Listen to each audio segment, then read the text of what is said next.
Carol froze for a second. Then, she did not rush to help. She bent down and kicked the pills aside with her foot, as if they were in her way. The cleaning, lady gasped. Martha's face darkened. Brenda paused the video on the frame of me lying on the floor, dark blood spreading under my hair. Carol's foot raised for another kick at the pills. Carol jumped up. "Why are you showing this invasion of privacy?" The officer cut her off. "Mom, this is a public, the hallway. You claimed she fell on her own. The video shows you shoving her." Carol's lips trembled. She turned to Julian. "Tell them. Your mother just had a flare-up. I didn't mean it.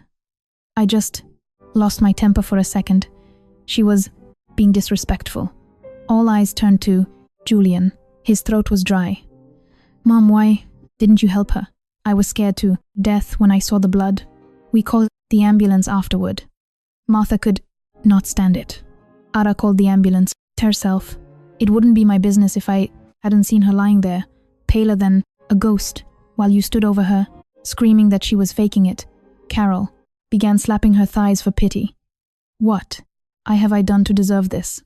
I gave my life to this boy, and now everyone makes me out to be a monster." Then the security chief played the second video. Time 8:45 p.m. Ambulance gone. Only Carol and Chloe on the landing. Carol furiously scrubbing the floor with a penning the Vienna mop, cursing. "That wretched girl caused throw me problems so late at night. When Julian gets back, I'll show him how to let his wife get out of hand. You can't spoil women. If she tries to blackmail, keep me with the hospital, I'll tell Julian to divorce her altogether. He's my son.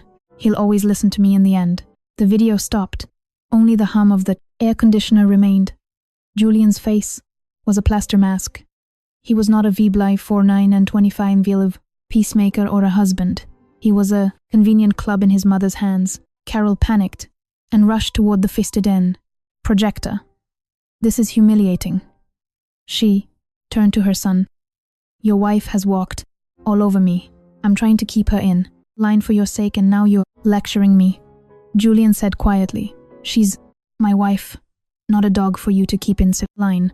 The officer closed his notepad. "The picture is clear. Carol, you are lucky Miss Sterling has temporarily paused pressing charges. Otherwise, it would be arresting you for assault, right? Now, this video is now official police evidence. Do not let there be another Forego incident."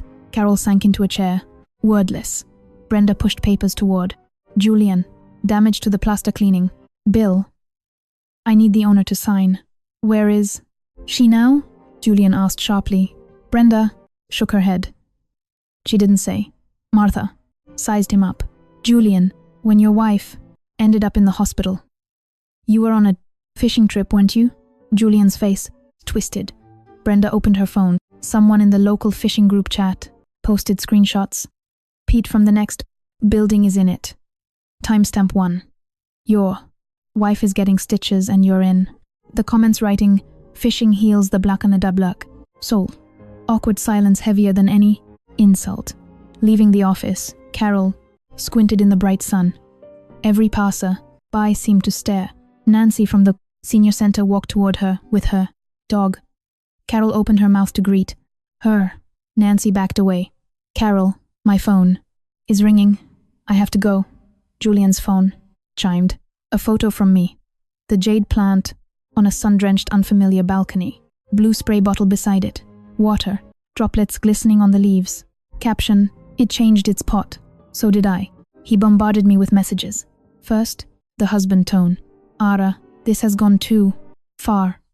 Time to cool down. Where are you?" Second, resentment. "I admit I was wrong. Not to come to the hospital.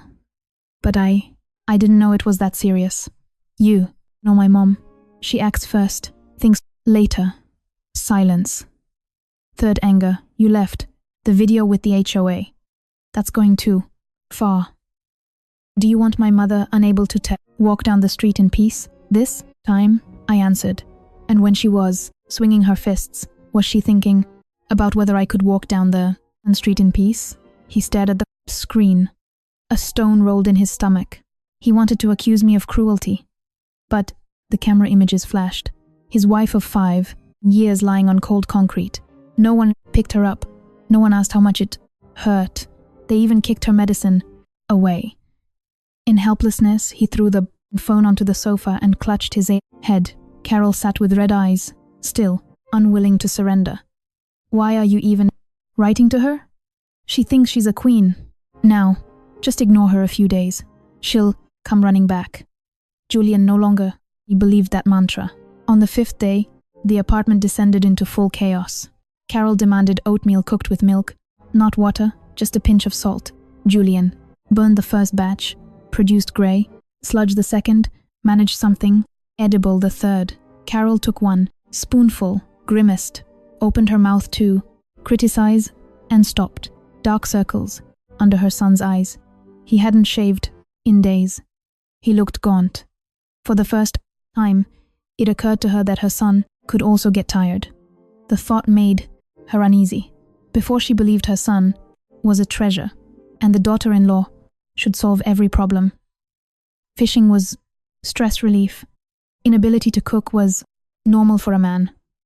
Now, looking at his exhausted face over vile porridge, she realized her love for her son had been sustained entirely by another woman, doing all the dirty work. She could not admit it.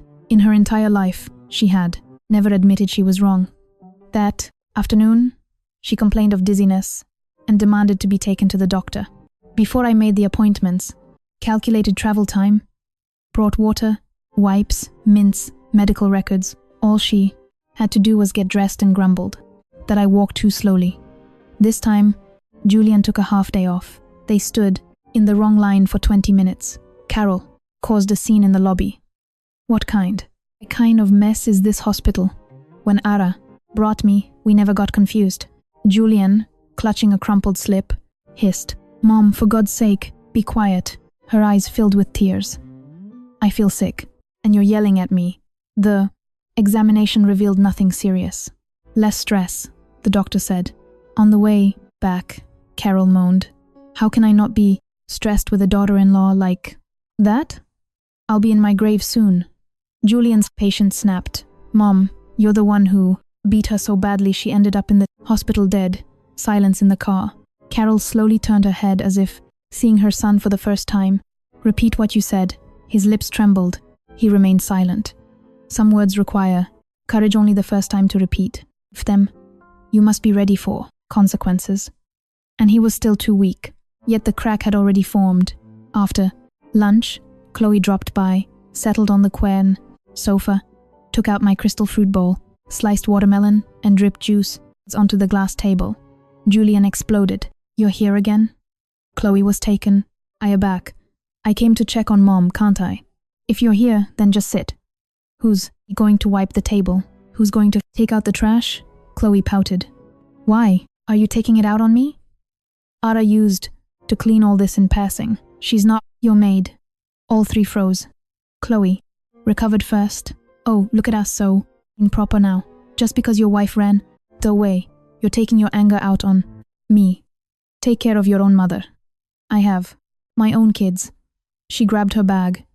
At the Kamante threshold, she turned. "By the way, Mom, that back massager you asked for, I ordered it. $120. Julian, transfer me the money." Julian laughed bitterly. "She asked for it. You ordered it and I have to pay." Carol defended her daughter. "Chloe is just looking out for me. What's the big deal? If you as her brother pay?" Julian looked at them and suddenly saw the family as a dinner table. I had sat at the edge and everyone grabbed pieces from my plate. When I stood and left with my plate, the others realized none of them wanted to share their own. That evening, I finally answered his call.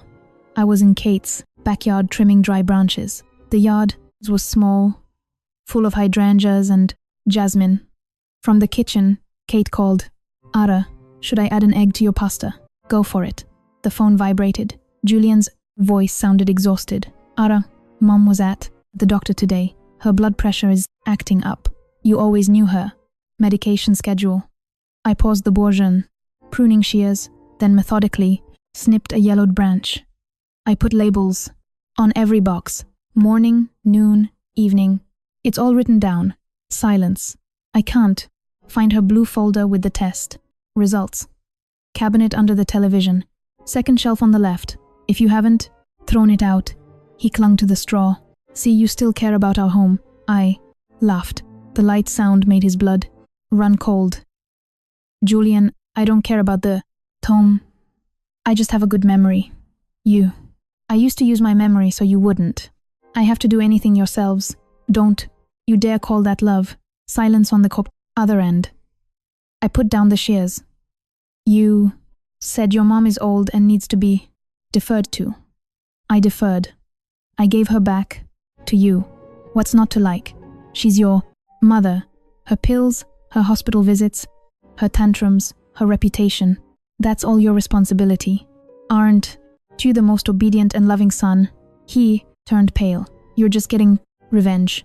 No, I'm just following your own logic and putting things back in their rightful places. I hung up. Kate came, out with a plate of pasta and gave a thumbs up. Girl, your words are more al dente than this pasta. I smiled and took the plate. Just pasta, an egg, a drop of oil. Swallowing the first bite, I felt warmth spread through my stomach, and tears well up. I had forgotten what there was like to sit and eat a hot meal, without jumping up every 5 minutes to pour someone more soup. Julian found the blue folder. Inside were organized charts, statements, medication, instructions, and a handwritten schedule, with little suns and moons, so his mother would not mix up the times. He crumpled the paper. Everything inside him churned. Carol snorted, playing the caring one. If she were truly caring, she wouldn't have abandoned an old person to their fate. Mom, do you really? I think she owes you something. Of course. She got married, became part of the family. She lives in this house. I should pull her weight. It's only fair. She helps take care of me and mine. You're a man. You earn money. Julian let come out a nervous laugh. The money I earned wasn't enough for this family. Did you see her notebook? How much she was paying out of her own pocket? Carol faltered, then attacked. What has she done to you? You defend her with every word. He looked at his mother and for the first time saw not a poor victim but an insatiable leech. She wanted money and status from her son, slavish, obedience from her daughter-in-law, flattery from her daughter, adoration from the neighbors. She wanted everything and never once asked how others felt. The doorbell rang. Courier with a huge box. The massager. Payment on delivery. $120. Julian's face darkened. Who's going to pay? Carol's eyes darted. Before Ara refused to pay for these things. Herself. Heavy silence. The courier shifted. So, are you taking it or not? Julian looked at the box. A symbol of their entire life. Greed. The habit of living at someone else's expense. Boundless audacity. No, he said syllable by a syllable. Process a return. How dare you? Carol shrieked. The courier stepped back. Julian waved wearily. Process it. The door closed. Carol collapsed onto the session. The sofa, and this time burst into real tears, not a performance. She was genuinely scared that the buffer who had stood between her and her son for years, absorbing all his negativity, was gone. Now between them lay only the bare ugly, truth with no one left to clean it up. On the 7th day at Kate's, a light rain fell. Drops pattered on the wooden veranda. Jasmine smelled sharper after the rain. I woke early, not to an alarm, but because the stitches at the back of my head ached in the damp. The pain was sharp yet persistent, like an old thread, stitched into my flesh. Out of habit, the body jolted to go to the kitchen, check the gas, lay out Carol's pills, iron Julian's shirts. Instead, my hand found a thermos of warm water thoughtfully left by Kate and a note. When you wake up, drink some water. Don't rush to be a hero in the kitchen. It won't explode. The world won't end. Rest. I laughed out loud. Then tears streamed down my face. So this is what it feels like to be cared for. Not grand gestures or tearful apologies on bended knee. Simply waking to warm water, hot food, and no one chasing you out of bed to feed the whole family. In the mirror, the swelling on my cheek had gone down. The bruise had yellowed. A shaved patch of hair and gauze dressings remained. I touched my hair, remembering how in the first year of marriage, Julian said he liked it long, and Carol declared a married woman had no business letting her hair grow. She should be more modest. For 5 years, I wore the same bun, not because I was forced, but because when you are wrapped every day in thin threads of criticism, you eventually start to, I believe it is your own choice. Kate made oatmeal and toast. She scrolled her phone and chuckled. Your mother-in-law has become the star of the neighborhood. Screenshots from the building chat are making the rounds. Everyone is being polite, but Martha is hitting the mark every time. She mimicked. Oh, those quiet people. God forbid you push them too far. I smiled into my bowl. I love Martha. As soon as I recover, I'll invite her for dinner. She'll bring the latest brand pickles, and I'll need an appetizer. After breakfast, I repotted the jade plant. For 3 years, it had stood in my husband's house. Carol grumbled. It was useless, just taking up space. Chloe's child had nearly stripped it bald. Kate watched and gave her verdict. This plant has a character as tough as yours. It'll survive. I sat on my hunches, carefully, loosening the old soil. There were more roots than I thought, because they had been in a tight pot so long. I started to twist inward. I trimmed the rotten ones and added fresh soil. Watering it, I suddenly remembered my grandmother's old carved box. No gold. Inside, only an old brooch, a few faded photos, and a note. Ara, my dear, life is not something you endure.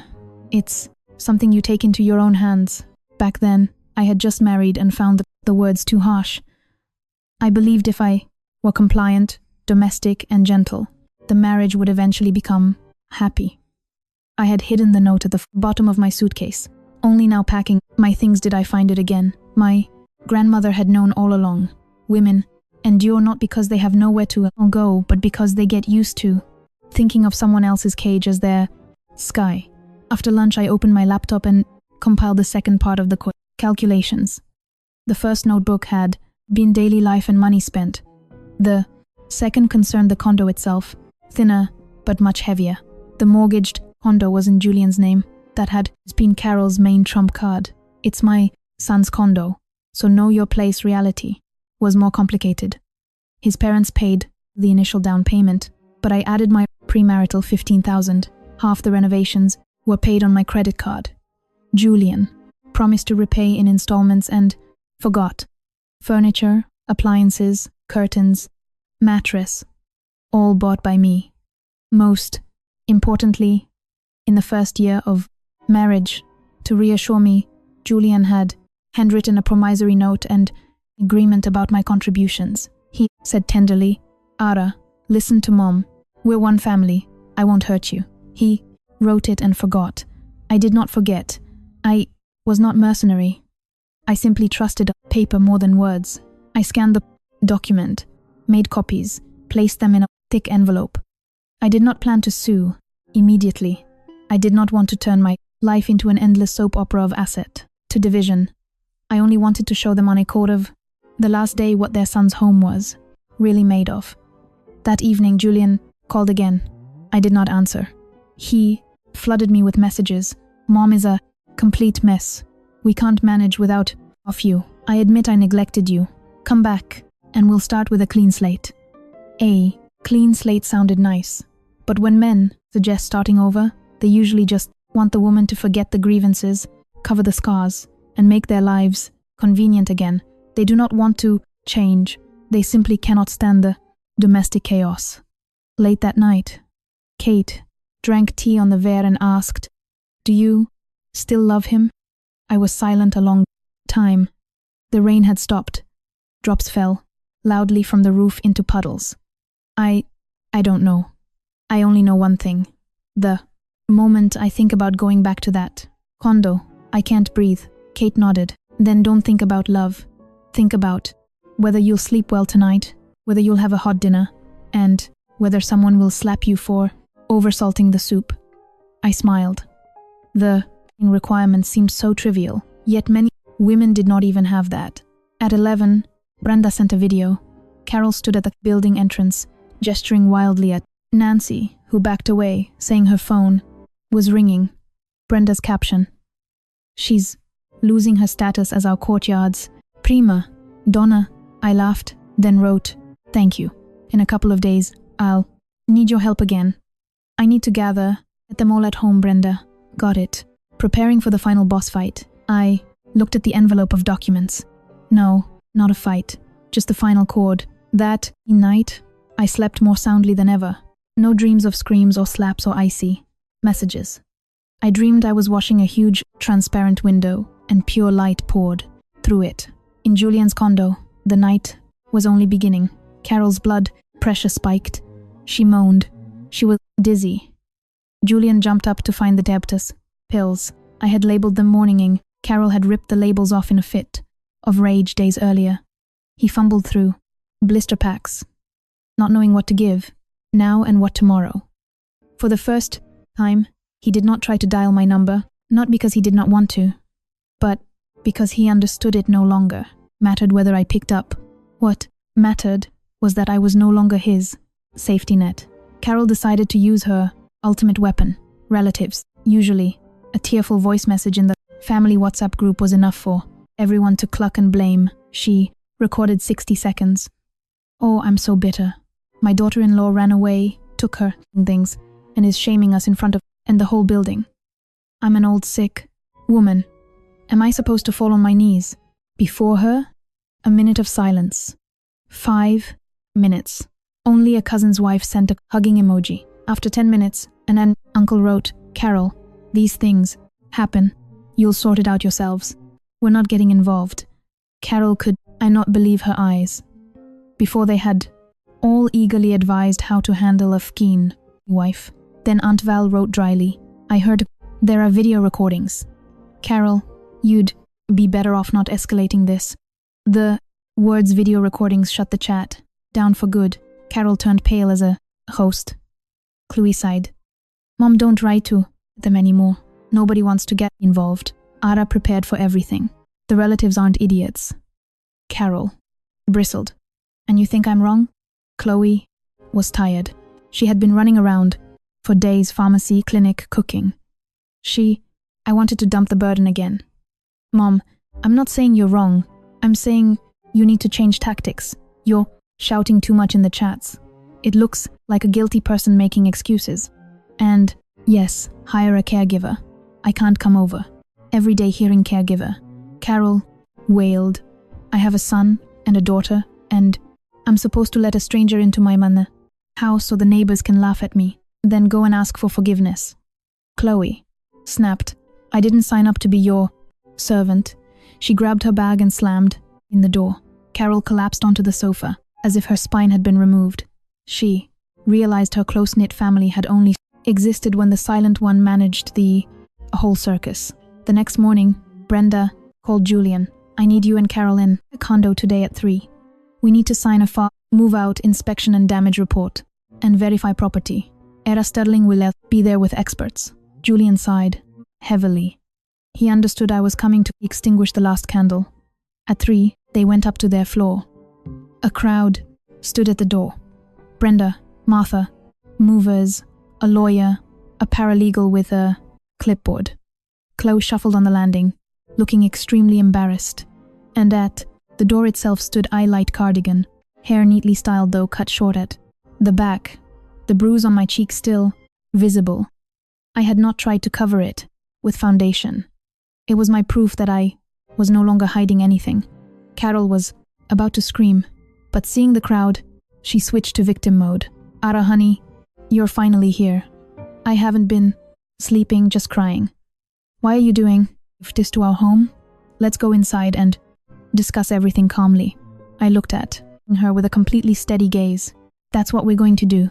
Discuss it, but not behind closed doors with the doors open so everything is transparent. Otherwise, you'll just say again that I fell on my own, made everything up, and stole everything." Carol choked. Julian unlocked the door. Everyone entered. The apartment was not destroyed. On the contrary, I had prepared everything impeccably. The dining table was covered with white paper. On it, as if in an exhibition, lay folders of documents. Next to each folder, a small sign, premarital savings, mortgage down, payment contribution, receipts for renovations, receipts for appliances and furniture. Chloe's loans in the very center. In a transparent file lay the blank point guy, same dried leaf from the jade plant. Carol's vision darkened. What is this? Business? We are a family. I took the first folder. You always said this was your son's condo and I had no say here. Today I won't argue with you. I will simply take what I brought with me and document what I paid for. Julian stepped forward. Don't put on a show in front of everyone. I looked him straight in the eyes. And when your mother was screaming at me in front of the neighbors while I lay in my own blood on the floor. Why? Didn't you think the show needed to stop? Then he fell silent. I opened the renovations folder. When we were renovating, your mother said a designer. There was expensive, and a woman should know how to create coziness herself. I drove to hardware stores after work, chose tiles, cabinets, curtains. The remaining balance was $2,500. I paid with my credit card. I pointed to on the kitchen. You complained these cabinets get dirty easily. Then Julian bragged to all his friends about how bright the kitchen turned out and what great taste he has. Martha snorted into her fist. Julian's face flushed. The paralegal and movers methodically checked appliances against receipts. Robot vacuum, blender, expensive, orthopedic mattress, living room, curtains. Carol could not take it. She lunged at the washing machine and wrapped her arms around it. I'm not giving this one up. What am I supposed to wash my clothes in? I came closer. I bought this machine. Here's the receipt. You said it yourself. Strangers' things. I have no place in our home. Carol was dumbfounded. Yes, she had said that when I brought an old blanket from my own home when she sneered at my grandmother's brooch. Now those words had returned like a boomerang. Are you trying to drive me to my grave? She trembled. My lawyer gently intervened. Carol, if you can't control your emotions, please sit in the hallway. We are only documenting the seven shite overeat on rate property. Chloe, standing at the door, suddenly said quietly, Mom. Carol gasped. You're against me too. Chloe avoided her mother's eyes. She walked up to me. Ara, I'll pay you back in installments, but I'll pay you back. Carol shrieked. What are you going to pay her back for? She's your brother's wife. It's her duty to help the family. I nodded at Chloe. You don't have to pay with me back today. Just don't ever call me petty over some plant again. Chloe lowered her head. I took out the last document from the thick envelope. The promissory note written in Julian's hand 5 years earlier. The paper had yellowed, but the letters were clear. I, Julian Miller, confirmed that the sum of $15, the zeros in from the personal funds of Ara Sterling, was contributed towards the mortgage as well as $2,500 for renovation. Julian saw his signature and turned as pale as a sheet. Carol tried to snatch the paper. What is this? Did you trick my boy into signing this? I moved it away. For the first time, my gaze turned truly cold. You still think the whole world is tricking your boy? He's over 30. He's not a child. What he signs is, and how he acts is his responsibility. Julian whispered. I acknowledge this debt. Carol hit him on the shoulder. What are you, an acknowledging? If you acknowledge it, she'll bleed you dry. This is your condo. Let her get out of here without a penny. Who needs her? I looked at my mother-in-law and suddenly smiled. Sincerely. There was no bitterness or anger in the smile, only crystal clear understanding. You see, you finally told off the truth. You're not afraid the family will fall apart. You're afraid I won't give you money and free labor anymore. You don't want me to come back. You want the free maid, nurse, cook, and lightning rod who covered up all your sins, ugliness to come back. The condo became eerily quiet. Carol opened and closed, in her mouth like a fish, but could not utter a sound. I had hit the nail on the head. Chloe stood by the door with red eyes. She had not suddenly become a saint, but at that moment she realized she too had been pressuring me with her selfishness for years. The movers carried out the last box. I went to the entryway table and took out my keys. A wooden keychain with the word home burned into it, hung from the ring. A gift from Julian on our first anniversary. I removed the keychain and put it in my pocket, then placed the set of keys on the bare tabletop. The metallic clatter sounded like a judge's gavel. Julian, you said I wasn't worthy of this home. Well, I no longer lay claim to it. What I brought, I'm taking. What you owe, we will settle through lawyers. From now on, you can live as your own happy family by yourselves. His eyes turned red. He took a step toward me, trying to take my hand. I stepped back. There was no revulsion in the gainfori. Gesture, only acknowledgement of the end. Carol suddenly went limp, collapsed to the floor, and began to wail at the top of her lungs. Oh, what have I done to deserve this? My daughter-in-law is tormenting her mother-in-law, and my own son can't say a word. Just let me die. This time, no one rushed to pick her up. Even Julian stood motionless. He looked at the half-empty living room, the gaping void of the windows, the keys on the table, and finally understood. It was not that I could not live without this family. It was that their family had only existed because I held it up on my shoulders. I picked up the pot with the jade plant and walked towards the door. Martha moved aside, clearing a path, and said quietly, Ara, that's a good, strong tree. I smiled. I changed the soil and it came back to life. I entered the elevator. Brenda pressed the button for the ground floor. Before the doors closed, I took one last look at the condo, the windows I had polished to a shine, the stove where I had cooked soups, the resentments I had swallowed, the pieces of my soul worn down day by day. Now I had taken myself back. The door slid shut, cutting off Carol's wails. Silence fell.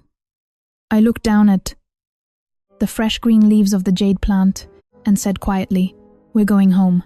But this time, I did not mean Julian's condo. After I left, the condo finally sank into silence. Not the cozy silence of a weekend, but the stillness of a house where the air had stopped moving. Once the house plants, the smell of baking, and the warm evening light had disappeared. Carol took to her bed. Doctors found nothing serious. Recommendations remained the same. Regular routine, healthy diet, no stress. Without me, the word routine became an impossible task. Julian cooked his own porridge. The shadows under his eyes were so dark he looked 10 years older. Carol looked at him and for the first time did not dare open her mouth to criticize. Her illusions had crumbled. Her sacred maternal love for her son had only been possible when her daughter-in-law shouldered every burden, daily life. She no longer went to the park to meet the other seniors. One day, Nancy handed her a bottle of water and said, Carol, that was a golden girl. Carol grumbled. She has a very stubborn character, Nancy replied. Gentle people only become stubborn when their gentleness is trampled into the mud. A month later, Chloe started repaying her debt. With the first transfer, she attached a message. Ara, I'm sorry for everything. I accepted the money and replied with 4 words, account closed. Moving on. Chloe stared at the screen a long time. She remembered how I always cooked her pork chops when she visited, and how she had taken it for granted. Sometimes silence hits harder than a scandal. Julian sought me out 3 more times. The first time he waited outside Kate's guest house. I was returning from a flower market with a pot of mint. He wore a wrinkled shirt. Before I would to have fixed his collar. Now I did not even look at him. Did Mom send you herself? I asked. He was silent. I smirked. See, you even come to apologize for her like a courier. I'm to blame, too, he said. For what? He began to list his faults. Not coming to the hospital, sending angry texts, making me put up with his mother. I shook my head. Julian, you only know how to admit guilt when you're the one who's hurting. As long as I was the one in pain, you were fine with everything. Those words pinned him to the ground. The last time he simply texted that he would pay back the money according to the promissory note and would take care of his mother himself. I replied, "Okay, the divorce. Papers from my lawyer will arrive next." Week short, clear, without any ellipses. A few days later, he received a certified letter. Inside was the official divorce petition. He did not argue. He signed everything without meeting. That door was closed forever. Later, I rented a small ground floor space in a residential neighborhood. In the mornings, a janitor passed by. In the afternoon, school children ran past. I opened a professional organizing studio there, calling it simply in their place. Kate laughed. "Ara, the name sounds threatening. Everyone else has the magic of coziness, and you have something that sounds like a verdict." I smiled. "I just help things go back to where they belong." My first client was a tired, middle-aged woman who had recently gone through a difficult move, standing amidst the chaos of boxes. She cried, I thought I just didn't know how to clean, but it turns out I couldn't get my own head in order my whole life." I silently handed her a tissue. At that moment, I realized I was not just organizing closets. I was helping people put themselves back together from the pieces. The jade plant took pride of being placed by a large, bright window. Plenty of sun, no drafts.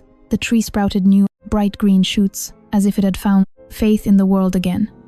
Martha stopped by a month later with a jar of homemade pickles. "It's cozy in here, Ara. Brighter than that old kitchen." Brenda, from the HOA, sent a basket of flowers with a card waiting for you to become a millionaire. As for Julian's family, their life did not collapse overnight. Karma rarely arrives in fire truck with flashing lights. Life simply and fairly all returned to their own shoulders the blinds find zero. Entire burden they had dumped on me for years. Carol sorted her own pills. Julian dealt with the bills himself. Chloe thought 100 times before visiting because now she had to wash her own dishes. The home no longer looked too respectable, and there was no one left to blame. One evening I was cleaning the display window of my studio. The habit had not gone away. When I needed to think about something, I picked up a squeegee. Kate walked by and shouted, "You're a free woman now." Drop the rag. I looked at my reflection in the glass. Short hair, face without makeup, calm gaze. The bruise had long since faded. Prickly hair was growing back on my head. "I used to scrub windows to wipe away my resentment," I said. "Now I do it, to let more light in." The sun was setting. The school children had all gone home. The wind rustled the fresh leaves of the jade plant. I rinsed the cloth and hung it up to dry. My phone buzzed. A new client was writing. "I was told you don't just organize closets, but you help put lives in order. Is that true?" I thought for a moment and replied, "Yes, we'll start with a single drawer." I looked out at the street. I used to be terrified of destroying my family, terrified of the status of a divorce. They terrified that a failed marriage meant a failed life. Only after going through it did I understand. Sometimes leaving is not a failure. Sometimes leaving is the first true act of coming